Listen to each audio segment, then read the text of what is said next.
મંત્રી ભૂપેન્દ્ર પટેલ બનાસકાંઠા પહોંચ્યા। સુઈ ગામમાં પૂરગ્રસ્ત પરિસ્થિતિનું નિરીક્ષણ કરવા માટે સીએમ પહોંચ્યા છે।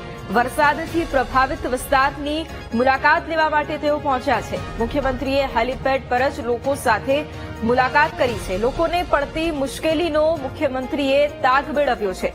બનાસકાંઠામાં ઠેર ઠેર વરસાદે તબાહી મચાવી છે અને તારાજીના એ દ્રશ્યો પણ આપણે જોયા છે અને સુઈ ગામમાં પણ તારાજીના એ ભયાનક દ્રશ્યો છે કે જ્યાં 2017 અને 19 બાદ ફરી એ પરિસ્થિતિનું નિર્માણ થયું અને આજે મુખ્યપ્રધાન ભૂપેન્દ્ર પટેલ બનાસકાંઠા પહોંચ્યા અને તેમણે તમામ પરિસ્થિતિનો તાગ મેળવ્યો। તેમણે જે અસરગ્રસ્ત લોકો છે તેમની સાથે પણ મુલાકાત કરી છે। પૂરગ્રસ્ત જે વિસ્તારો છે તેનું પણ નિરીક્ષણ તેમના દ્વારા કરવામાં આવ્યું। વરસાદથી પ્રભાવિત જે વિસ્તારો છે ત્યાં તેમણે મુલાકાત લીધી છે અને હેલીપેડ પર જ લોકો સાથે તેમણે વાતચીત કરી છે। લોકોને જે મુશ્કેલી પડી છે તે અંગે પણ તેમણે પરિસ્થિતિનો તાગ મેળવ્યો છે અને લોકોની વેદના, લોકોની મુશ્કેલી સમજવાનો પણ પ્રયાસ કર્યો છે। સતત કેટલા દિવસથી બનાસકાંઠામાં એ વરસાદી માહોલ રહ્યો અને સુઈ ગામમાં વરસાદે વિરામ લીધા બાદ પણ પાણી નથી ઓસર્યા।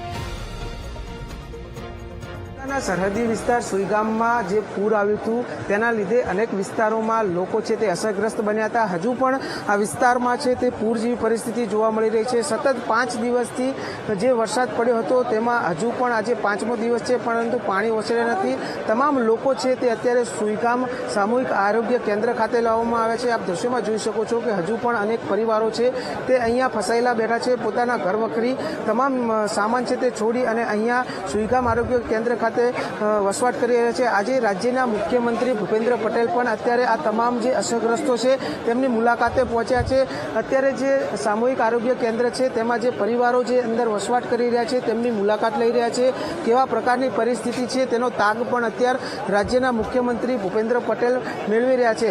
અત્યારે બપોર બાદ જે રાજ્યના મુખ્યમંત્રી ભૂપેન્દ્ર પટેલ સામૂહિક આરોગ્ય કેન્દ્ર ખાતે પહોંચ્યા હતા અને તે બાદ હવે જેટકો કંપનીની મુલાકાત કરશે અને તે બાદ જે અધિકારીઓ છે તેમની સાથે એસડીએમ કચેરી ખાતે છે ત્યાં મિટિંગમાં ભાગ લેશે અને કેવી પરિસ્થિતિ સર્જાઈ છે, હજી પણ સુઈગામ વિસ્તારમાં કેવા પ્રકારની પરિસ્થિતિ છે તેનો તાગ અધિકારીઓ પાસેથી મેળવશે અને તમામ પરિવારોને સુરક્ષિત જગ્યાએ રાખવા માટે તેમજ આ લોકોને સમયસર તમામ રાશન કીટ પહોંચાડવા માટે પણ તમામ વ્યવસ્થા કેવા પ્રકારની ચાલી રહી છે તેનું પણ અત્યારે સર્વે છે તે મુખ્યમંત્રી ભૂપેન્દ્રભાઈ પટેલ છે તે કરી રહ્યા છે।